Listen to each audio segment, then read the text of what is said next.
প্রিয় শিক্ষার্থীরা, আশা রাখি সবাই ভালো আছো। আমার আজকের ক্লাসে সবাইকে স্বাগত। আজকে আমি তোমাদের পদার্থবিজ্ঞান বিষয়ের চতুর্থ অধ্যায় কাজ, শক্তি ও ক্ষমতা এই অধ্যায়ের উপর কয়েকটা টপিকস নিয়ে আলোচনা করব। তো চলো আমরা আমাদের আলোচনা শুরু করি। খেয়াল করো, আমাদের অধ্যায়ের নাম হচ্ছে কাজ, ক্ষমতা ও শক্তি। তাহলে দেখো, শুরুতে আমরা যে টপিকসটা নিয়ে আলোচনা করব সেটা হচ্ছে কি কাজ। এখন তুমি খেয়াল করো, তোমার কাছে যদি প্রশ্ন জিজ্ঞেস করা হয় যে কাজ কাকে বলে বা কাজ বলতে কি বুঝো, তাহলে তুমি সাধারণভাবে কি বলবা? যে কোনো কিছু করাকেই বলা হয় কি কাজ। আসলে এটা হচ্ছে কাজের একটা সাধারণ যে ডেফিনেশন, কিন্তু বিজ্ঞানের ক্ষেত্রে, বেসিক্যালি পদার্থবিজ্ঞানের ক্ষেত্রে কাজের যে একটা ডেফিনেশন আছে, আমরা সেই জিনিসটা এখান থেকে শিখব। তাহলে আসো, কাজ বলতে আসলে আমরা পদার্থবিজ্ঞানের ভাষায় কি বুঝি। দেখো, কোনো বস্তুর উপর যদি বাহির থেকে বল প্রয়োগ করা হয় এবং বলের প্রয়োগ বিন্দুর সরণ ঘটে, তাহলে প্রযুক্ত বল কাজ করেছে বলা হয়। অর্থাৎ আমরা কি বুঝলাম? যে কোনো একটা বস্তুর উপর যদি বল প্রয়োগ করা হয় এবং বস্তুটির যদি সরণ ঘটে, তাহলেই কেবলমাত্র কাজ সম্পাদিত হবে। এখন আসো, কাজ কিভাবে পরিমাপ করা হবে? কাজ পরিমাপ করা হবে যে বল এবং বলের দিকে অতিক্রান্ত দূরত্ব বা সরণের গুণফল দ্বারা কাজ পরিমাপ করা হবে। তাহলে একটা জিনিস তোমরা এখান থেকে অবশ্যই বুঝতে পারছো যে কাজ যদি সম্পাদিত হতে হয়, তাহলে শুধুমাত্র বল প্রয়োগ করলেই হবে না, বল প্রয়োগ করার সাথে সাথে ওই বস্তুটির সরণ ঘটবে। উদাহরণ হিসাবে আমরা বলতে পারি, তুমি কি করলা? তুমি একটা বড় একটা দেওয়াল আছে, দেওয়ালটাকে তুমি হাত দিয়ে সরানোর চেষ্টা করলা। এক্ষেত্রে তুমি বাহির থেকে বল প্রয়োগ করলা, কিন্তু তোমার এই যে দেওয়ালটার কিন্তু কোনো সরণ ঘটলো না। তাহলে এক্ষেত্রে কিন্তু তুমি কাজ সম্পাদিত হয়েছে সেই কথাটা তুমি বলতে পারবে না। তার মানে কাজ সম্পাদনের পূর্ব শর্ত কি? বল প্রয়োগ করতে হবে এবং ওই বস্তুটির সরণ ঘটতে হবে।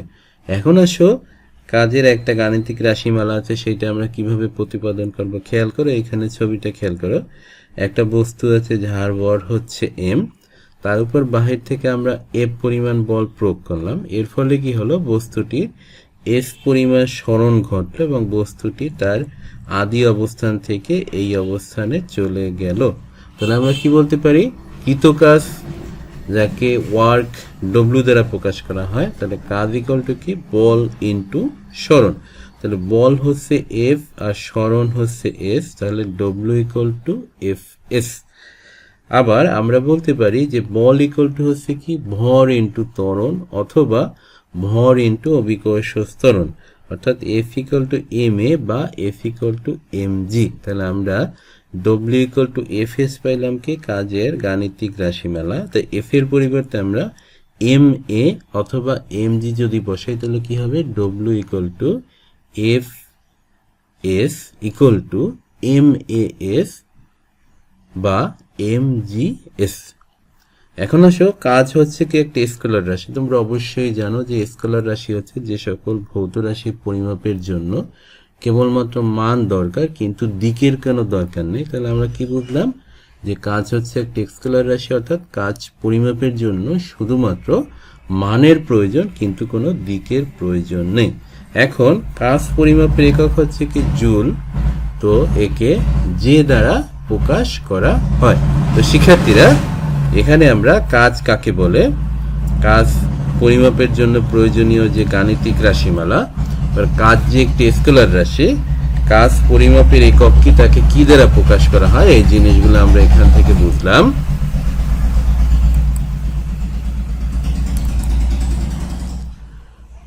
এখন আসো, কাজের মাত্রা নির্ণয়। তাহলে দেখো, আমরা কাজের মাত্রাটা কিভাবে নির্ণয় করব। দেখো, আমরা জানি কাজ ইকুয়াল টু হচ্ছে বল ইন্টু সরণ। তাহলে দেখো আবার বল ইকুয়াল টু হচ্ছে কি ভর ইন্টু ত্বরণ। তাহলে আমরা বলের পরিবর্তে ভর ইন্টু ত্বরণ বসাইলাম, ইন্টু সরণ। এখন দেখো ত্বরণ ইকুয়াল টু হচ্ছে বেগ বাই সময়। যেহেতু আমরা জানি সময়ের সাথে কোনো বস্তুর অসম বেগের পরিবর্তনের হারই হচ্ছে ত্বরণ, তাহলে আমরা ত্বরণের পরিবর্তে বেগ বাই সময় বসালাম। আবার দেখো বেগ ইকুয়াল টু হচ্ছে সরণ বাই সময়। তাহলে ভর আমরা বেগের পরিবর্তে সরণ বাই সময় বসালাম, আর এই যে সময়টা সেটাকে আমরা 1 বাই সময় আকারে লিখলাম, ইন্টু সরণ। তাহলে দেখো ভর ইন্টু, তাহলে আমাদের সরণ আছে 2টা অর্থাৎ সরণ স্কোয়ার, ডিভাইডেড বাই সময় আছে 2টা অর্থাৎ সময় স্কোয়ার। তাহলে আমরা ভরের মাত্রা যদি এম বসাই, বড় হাতের এম, আর সরণের মাত্রা হচ্ছে এল, এখানে স্কোয়ার আছে এল স্কোয়ার, আর সময়ের মাত্রা টি অর্থাৎ টি স্কোয়ার। তাহলে আমরা কি লিখতে পারি, অতএব W equal to M L square T to the power -2। এটা হচ্ছে এখান থেকে কাজের মাত্রার সমীকরণ, আর M L square T to the power -2 হচ্ছে কাজের মাত্রা। তো শিক্ষার্থীরা এখান থেকে আমরা কাজের মাত্রা কিভাবে নির্ণয় করলাম, প্রতিটা অংশ ধাপে ধাপে আশা রাখি তোমরা বুঝতে পেরেছো।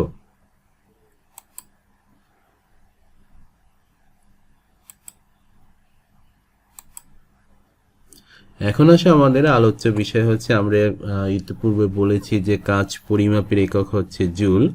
এখন 1 জুল কাকে বলে সংজ্ঞাটা আমরা কিভাবে শিখব।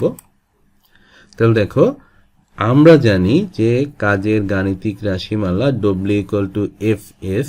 এখন খেয়াল করো, যখন এফ ইকুয়াল টু 1 নিউটন এবং এস ইকুয়াল টু 1 মিটার হবে, তখন এইখানে যদি আমরা এফ এর পরিবর্তে 1 নিউটন বসাই এবং এস ইকুয়াল টু যদি 1 মিটার বসে, তাহলে ডব্লিউ ইকুয়াল টু কি হবে 1 নিউটন মিটার।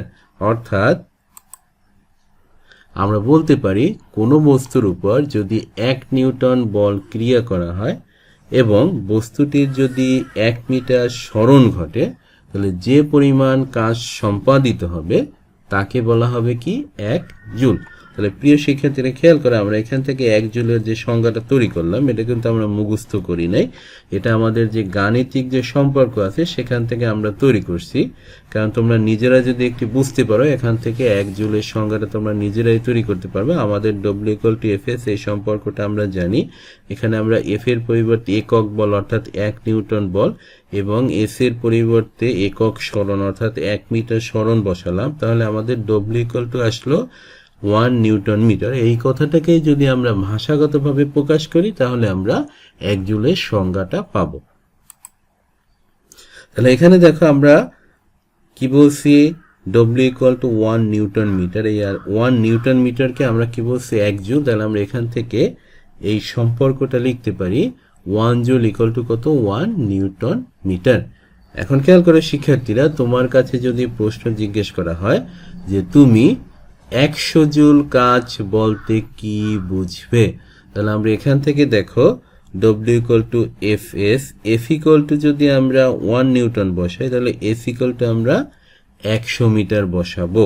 তাহলে আমরা কি বলবো যে 100 জুল কাজ দ্বারা আমরা এই কথাটা বুঝি যে কোনো বস্তুর উপর যদি 1 নিউটন বল প্রয়োগ করা হয় এবং বস্তুটির যদি 100 মিটার সরণ ঘটে, তাহলে যে পরিমাণ কাজ এক্ষেত্রে সম্পন্ন হবে সেই কাজটাকেই আমরা বলবো 100 জুল।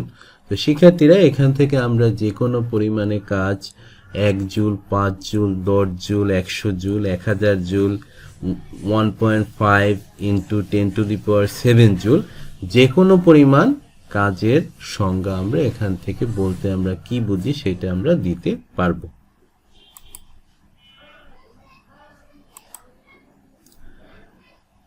এখন আসি শিক্ষার্থীরা, আমাদের এবারের আলোচ্য বিষয় হচ্ছে কাজের প্রকারভেদ। কাজ 2 প্রকার। প্রথমটা হচ্ছে বলের দ্বারা কাজ, এর আর একটা নাম হচ্ছে ধনাত্মক কাজ।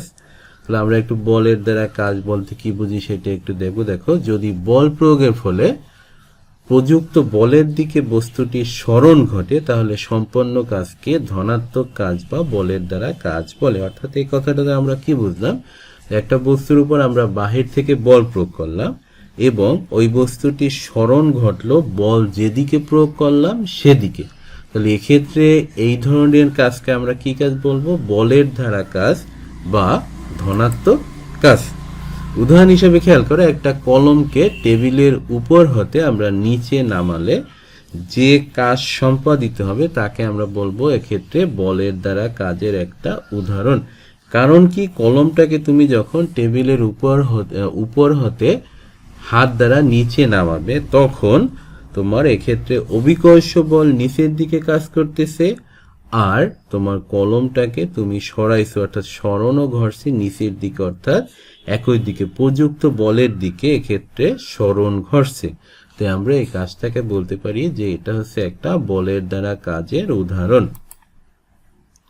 এখন আসো 2 নম্বরে বলের বিরুদ্ধে কাজ। তাহলে তুমি অবশ্যই এখান থেকে এই সংজ্ঞার আলোকে তুমি বলের বিরুদ্ধে কাজের ডেফিনেশনটা নিজে তৈরি করতে পারো। তাহলে সেটা কি হতে পারে?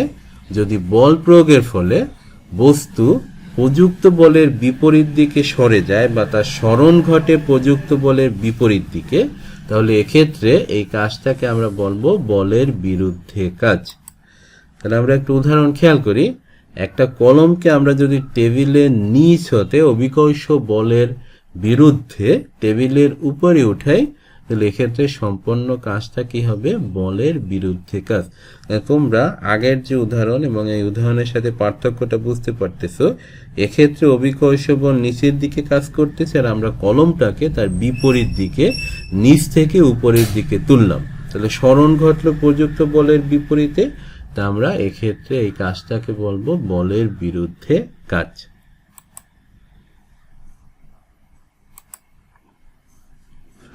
খেয়াল করো, আমরা এখানে যে গাণিতিক যে সম্পর্ক পেয়েছি তার আলোকে আমরা একটা অঙ্ক সমাধান করব। দেখো, 70 কেজি ভরের এক ব্যক্তি 200 মিটার উঁচু পাহাড়ে আরোহণ করলে তিনি কত কাজ করবেন?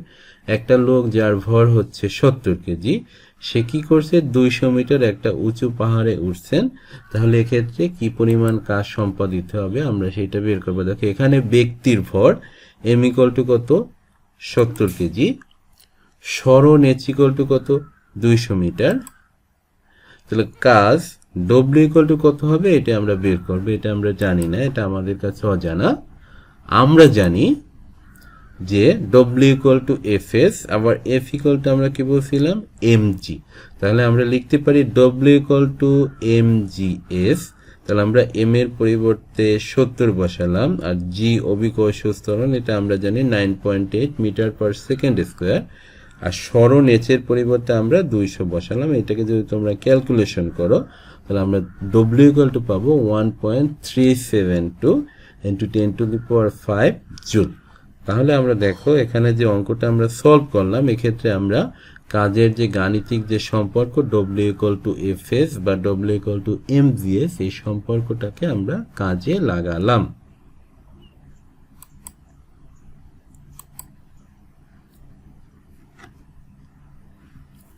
এরপরে তোমরা আর একটা অঙ্ক খেয়াল করো।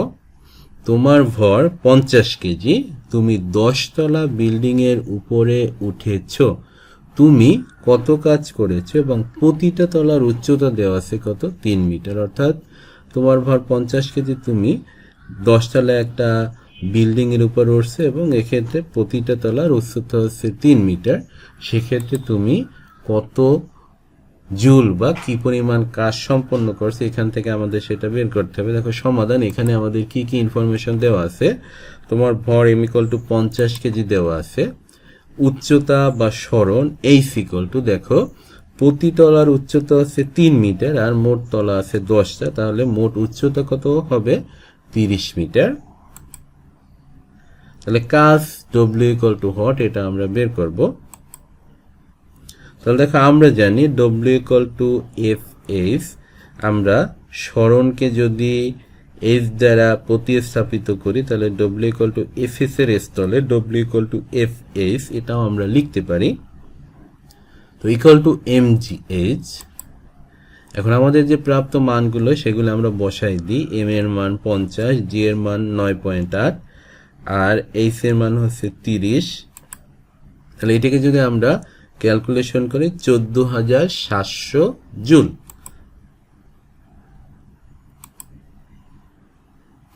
তাহলে আমরা এখান থেকে লিখতে পারি যে ডব্লু অর্থাৎ কৃতকাজ, এটাকে যদি আমরা জুল আছে 1000 দিয়ে ভাগ দিই তাহলে আমাদের একটা বড় একক পাবো। এর জুলের বড় একক কিলো জুল, তার মানে W equal to 14.7 kilo joule.